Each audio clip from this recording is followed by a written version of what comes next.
you, Ambassador Haley, General McMaster.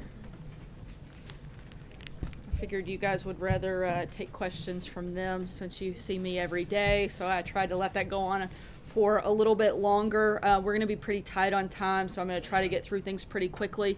Before I take your questions, I wanted to make one quick comment about our new friend Frank that many of you got to see here today.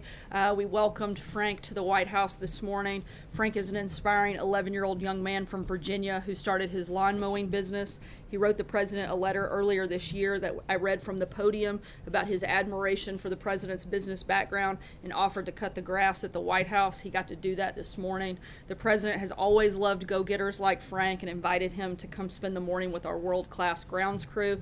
Frank did a great job cutting the grass in the Rose Garden and later spent some time in the Oval Office with the president. The president believes it's our duty to keep the American dream alive for kids like Frank, and it was an honor for all of us to host him here at the White House. So thank you, Frank, for coming. And with that, I'll take your questions, and we'll try to get through as many as we can. Jeff. Sarah, a follow-up on something that Ambassador Haley said. She mentioned that she would feel comfortable kicking this issue to Secretary Mattis. Should Americans be concerned about the possibility of war? And how much time are you willing to give China to implement the resolutions that the UN Security Council agreed on? As we've said many times before, we're not going to broadcast. I'm not going to lay out a timetable on what that would look like. We're continuing to keep all options on the table. We're going to push forward with a plan right now. And again, as both General McMaster and Ambassador Haley stated, we are working on putting that pressure on North Korea to reach that ultimate goal of denuclearization on the Korean Peninsula. That's what we're focused on. We're going to keep pushing forward on that front. But at the same time, we're going to keep all our options on the table as we do that. What will the president say to the leaders that he meets next week who are eager for talks with North Korea? I know that the president has opposed that.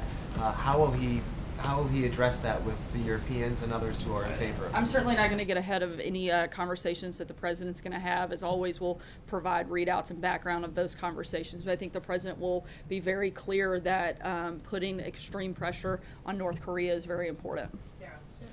Thank you. The president today tweeted out that he wants to see ESPN apologize for what he called untruths.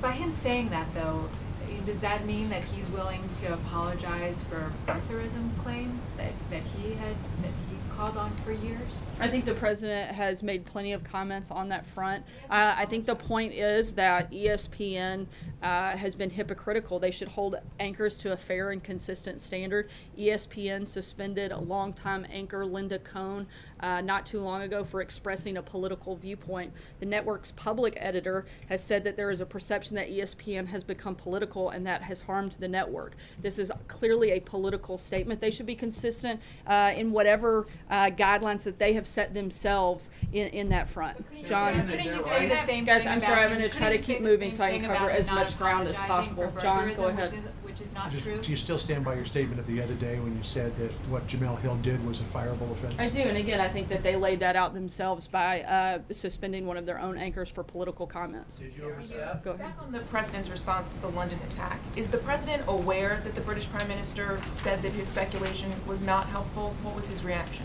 I know that the president and the prime minister spoke, and we'll offer a readout on that call later today. I believe it did. I understand it may have come up. The president this morning tweeted that chain migration could not be a part of any immigration bill. What did he mean by that? The president is focused on making sure that in the efforts of these ongoing conversations between both Democrats and Republicans, that we deliver on responsible immigration reform. He wants to help American workers and families. No deal has been reached on this process. He supports making an agreement on DACA, but that would have to include massive border security and interior enforcements. The president continues to push for those things. He's still 100% committed to the wall, and we're going to be laying out what our specific priorities and principles are in that front over the next 7 to 10 days, and we'll make sure that you guys are all part of that. David? That he laid out, chain migration, this is referring to the idea that people given status in a bill could not then sponsor relatives later for immigration status. Has he drawn a red line on that? As you know, this president doesn't use the term red line, but again, we're going to lay out specific priorities, what that looks like over the next 7 to 10 days, and I'd imagine you'll get more details on that front. It was said several times yesterday by the president and on Air Force One by the one of your deputies that the White House did not support an immigration bill that deals with amnesty. How would you define amnesty, and does a path to citizenship for Dreamers or other undocumented people fall into that category? The president supports the DACA program and supporting making a deal on that, but again, that has to include that massive border security. That could include a path to citizenship. The DACA is deferred deportation, as you know. Enshrining that The in the law just means whole you can still be- definition says deferred, so I think that takes away the idea of the permanent piece.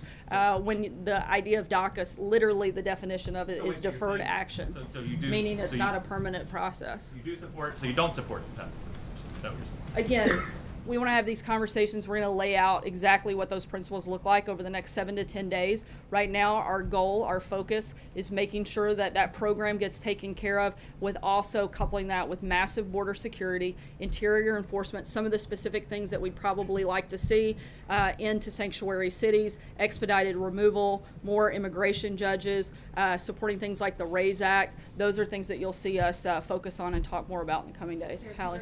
As I know you're tight on time, number one, the president said today he wanted the travel ban to be larger, tougher, and more specific. As you know, arguments are set to start next month on the travel ban currently in place. Why is he fighting for it if it's in fact too small, not tough enough, and too broad? It's a step in the right direction. The president's travel executive order is motivated by national security, and every step we can take to protecting people in this country, that's a step we're going to take, and we're going to continue to push forward. John Decker? On the second part, Sarah, on your comments on ESPN, did it give you any pause to make those comments about a private company from the podium here at the White House? I wasn't being talked about a private company, but an individual. John Decker. Thank you, That's Sarah. better? When a deal is ultimately reached, if there is one reached, on the issue of DACA, will it be a deal that's reached between the president as the top Republican, the president along with the Speaker of the House and the Majority Leader in the Senate, and Democrats, or will it be just the president alone? We'd certainly hope that it's a bipartisan bill that has both Republicans and Democrats coming together to really focus on responsible immigration reform. I think there are a lot of people on both sides that want to see this happen. We've had a lot of conversations with both Republicans and Democrats over the past week, and we're going to continue to do that and push forward. Francesca? Thank you, Senator. A question, but a quick clarification on the ESPN matter. You had said it was a fireable offense. That's being interpreted as saying that she should be fired. Are you or the president saying that she should be fired? That's not a decision that I'm going to make. That's something for ESPN to decide. Again, I was asked about that. I think it is a fireable offense based on the standard that ESPN has set themselves by saying that people that go too far and make political comments have been suspended from their own network. I think that is a consistency that they should probably focus on. Margaret? Advice to a private company, Sarah, just to Margaret, get back to my Hallie, I've question. already taken a question from you. Clarify that, and I know you have, and I appreciate that, but you said it was an individual, not a private company. I'm just asking you to be respectful to your colleagues so that I can get around the room. I've got about 2 minutes left. Go ahead, You Margaret. haven't answered it.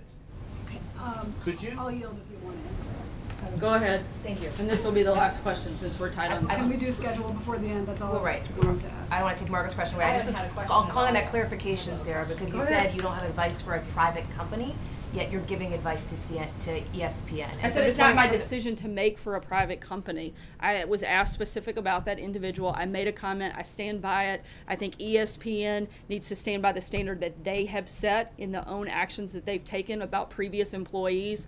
I really don't have much else to add on that front. Margaret. For scheduling purposes,